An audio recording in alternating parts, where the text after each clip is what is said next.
Cancer सर्वांगीण मार्गदर्शन भाग 52 वैद्य दिलीप गाडगिल पुणे। तो जो रसायन इस प्रकार के द्रव्य है, औषध है, उनका नियमित रूप से सेवन करना ये भी एक स्वास्थ्य की रक्षा के लिए, रोगों को दूर रखने के लिए एक अच्छा तरीका है। मैंने कल शतावरी कल्प की बात की थी कि जो वैद्य रसायन इस प्रकार का है, वात पित्त शामक इस प्रकार का है और बच्चों से लेकर बूढ़ों तक सभी को दिया जा सकता है। ये थोड़ा पुष्टि करने वाला है, इसलिए जो कृश व्यक्ति हो उनके लिए ज़्यादा अच्छा है। जो पहले से ही ज़्यादा वजनदार इस प्रकार के लोग हो या ओबेसिटी जिनमें हो, स्थौल्य हो, उनके लिए वो ज़्यादा अच्छा इस प्रकार का नहीं है। फिलहाल प्रचलन में जो है वो एक च्यवनप्राश है कि ये आंवले से बनता है। उसमें काफ़ी अन्य द्रव्य है जिनका काढ़ा बनाया जाता है और उस काढ़ा बनते समय उसमें ये आंवले पकाए जाते हैं।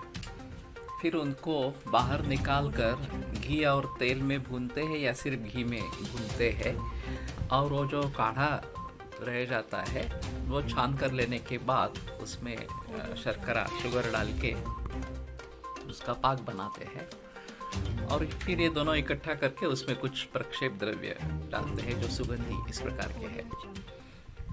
और इस प्रकार से बनने वाला च्यवनप्राश ये एक अहम रसायन बताया गया है। और अभी के विशेषतः इस कोरोना के जो संसर्गज विकार है, उस प्रकार के विकारों के लिए एक अच्छा रसायन है और बहुत सारे आयुष ने भी इसकी सिफारिश की है। बहुत सारे लोग इसकी सिफारिश कर रहे हैं और बहुत सारे लोग सेवन भी कर रहे हैं इसका। तो ये एक अच्छा रसायन इस प्रकार का है। लेकिन इस प्रकार से बहुत सारे रसायन ग्रंथों में बताए गए हैं। अभी की स्थिति में कुष्मांड का रसायन भी एक अच्छा रसायन है जो कुष्मांड बताते हैं। विशेषतः सांबार में दक्षिण में ज़्यादा प्रयोजन में लाया जाता है। बाहर से थोड़ा हरा और श्वेत वर्ण का और अंदर से पूरा श्वेत और गोल आकार का इस प्रकार का रहता है। तो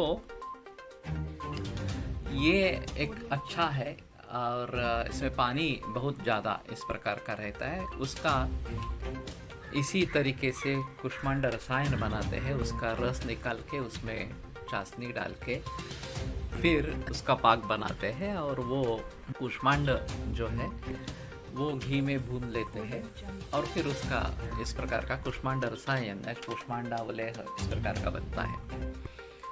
तो ये भी एक अच्छा रसायन खास करके अभी के स्थिति में है।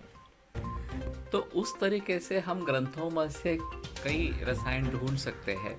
एक दूसरा इस प्रकार का है ब्राह्म रसायन करके, जो ग्रंथों में आया है, बाजार में उपलब्ध भी है। अभयामलकीय रसायन ये भी एक बाजार में उपलब्ध है और उसका भी वैद्यों के सलाह के अनुसार अगर हम सेवन करते रहते हैं तो एक अहम चीज़ बन जाएगी। लेकिन इस सभी में क्षीरघृताभ्यास और रसायनानाम ये एक अहम चीज़ है कि क्षीर और घृत, दूध और घृत का निरंतर सेवन ये रसायन में श्रेष्ठ है। और एक बात ग्रंथकारों ने बताई है, वो काफ़ी मुश्किल है बनाने के लिए, लेकिन फिर भी उसमें से जो हम पाल सकते हैं, जो हम कर सकते हैं, उनको तो हमें करना है। एक आचार रसायन की बात कही गई है इस शास्त्रान में।